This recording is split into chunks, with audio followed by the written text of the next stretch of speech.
This is the Place for History, John Sellers with the History Museum on the Square, and we're talking about the Ozarks on 9/11, 2001, uh, a day that everyone seems to remember exactly where they were, what they were doing at that time on that day.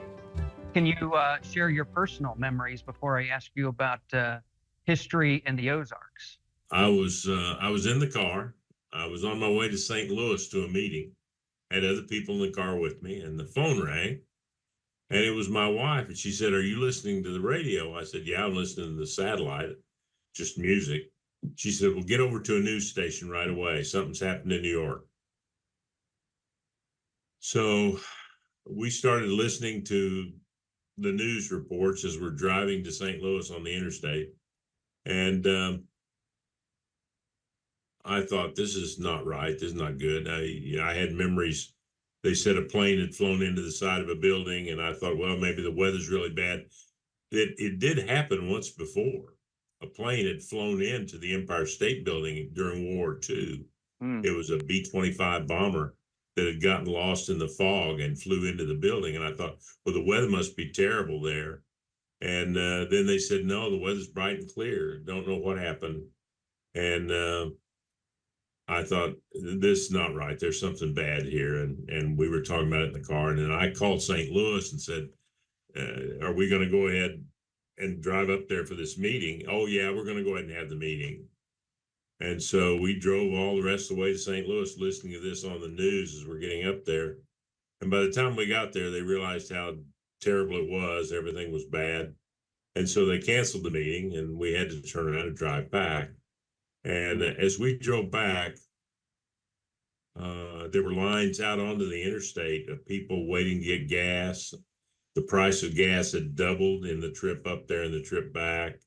There was just an undercurrent of angst and panic until we finally got home, and everybody just went their separate ways and went to their houses.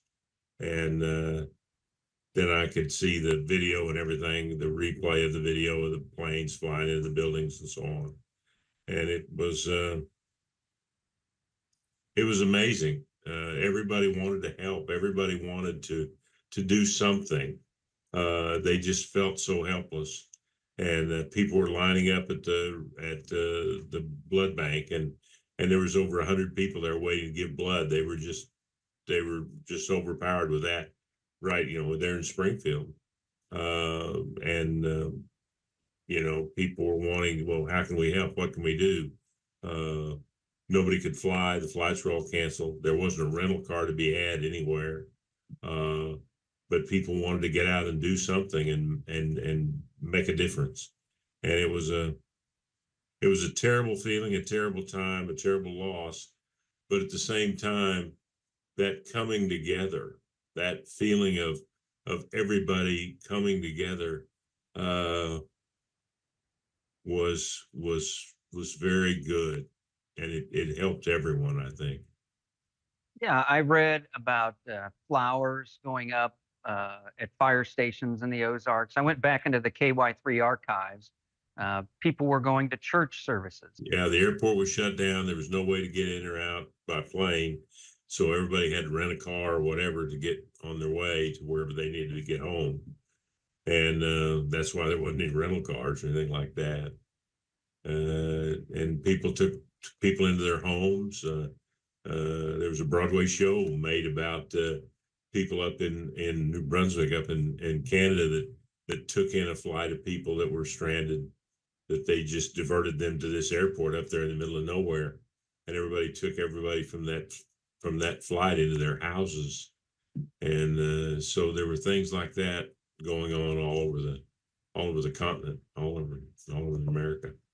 And it seems like, looking at the KY3 archives, that people did not know that one of the nearly 3,000 dead, at least on 9/11, included John Willett, the former treasurer of Taney County, who Right. died in the World Trade Center. It was in the days after that people here learned. What do you remember about the outpouring for his family from not only Taney County, but Yeah, in Greene County and other counties. from the very beginning, that very first day, there were things they interviewed them because they knew that he was on the 100 and some odd floor of the World Trade Center, and they hadn't been able to contact him.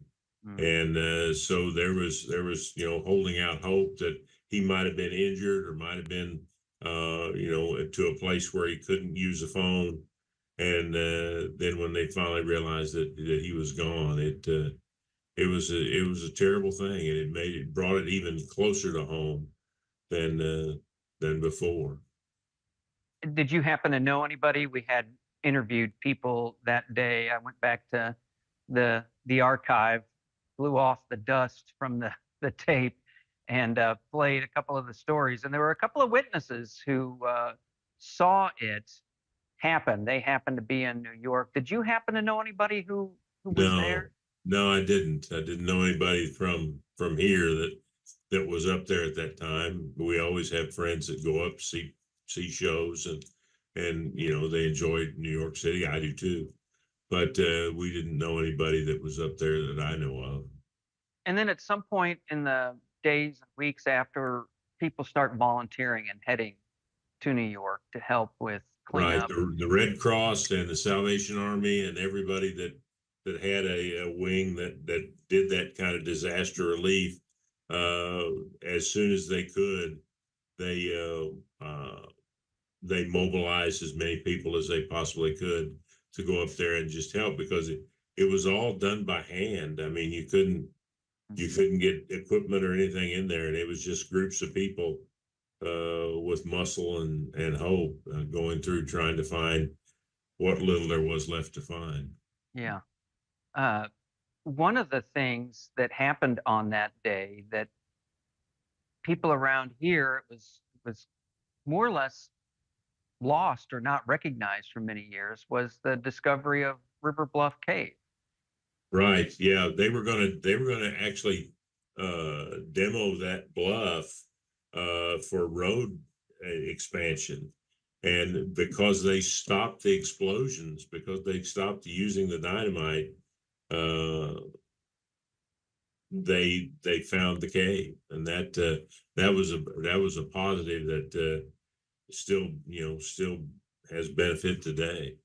One of the Oh, other things that it brought back to me, we went to New York. It was interesting. We had been there.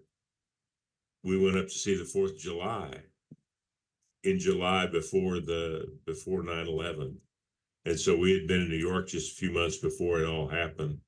And then we went up a year or so later, and we went to the little church that was right there by the towers. And it was just like when they used it as a rallying point for the rescue people. And you'd go in, and the wooden pews had scuff marks on the wooden pews, and that was where these men had slept in their boots on these pews, just curled up on these pews. They had just worked until they were exhausted, and then they laid in there and got a little rest, and then went right back out and went back to it again. It was extraordinary, just extraordinary. mm.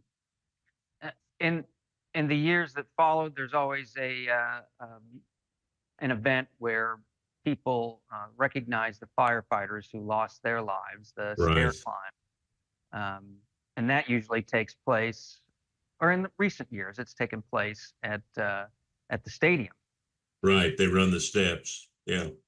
Till you asked me to talk about this, I didn't realize how much of it I had put away in a little shelf in the back of my mind, and kind of put a dark cloth over it. And it's all come flooding back. Um, it, you know where you were, you know what you did, you know how it affected you, but you don't acknowledge it sometimes. My daughter was born just days before, my middle daughter, just days before. And I remember thinking, what kind of world have I brought a child into? What have I done? And Exactly. having that fear and not exactly regret, more fear of, oh, you know, what kind of world is she going to face? And what I've decided over time is that we've learned some resilience as a country uh, to take this horrible blow and move forward. I also remember that day that as a reporter I was supposed to be off uh, on paternity leave, and I went in, and because I went in at the time I went in the morning, I went to church services, and I went to an Episcopalian, a Methodist, um, Church of Christ, synagogue, and a Catholic church. So I was at a church about every hour, hour and a half, reporting on the services through the 11 o'clock news that night. So Right. I didn't get a lot of time to watch TV that day because I was in the process of documenting how a community was reacting. Yeah, the interesting thing about those church services, you know, they were all full. It Hmm. didn't matter if you went to church there or not. You went to church there then. That's exactly what I found, and Yeah. it was surprising to have a service at 10:15 in the morning. And you would think 10:15, people are working, no, and noon, and then special services at 2, 3, 5, 7, Right. all those were packed on that Yeah. day. It was an outpouring of people, as you said, looking for a way to contribute. Mm. And it was hard to know what to do that day. And contribute. I hate to, because I'm kind of veering off here, but contribute in a way that was wholehearted and non-judgmental about anybody else, shoulder to shoulder with them. We were all in this together, and we were all pulling together, and we all wanted something to do to make it better.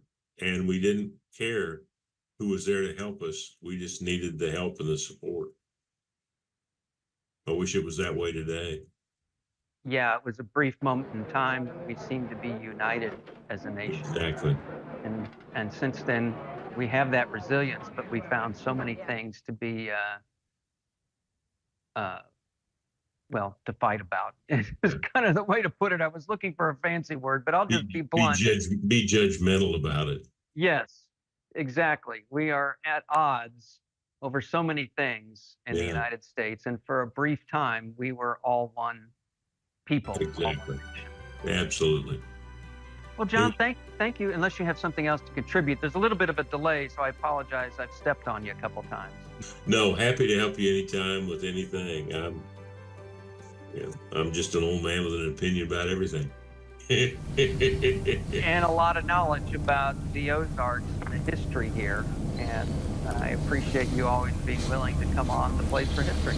Happy to do it.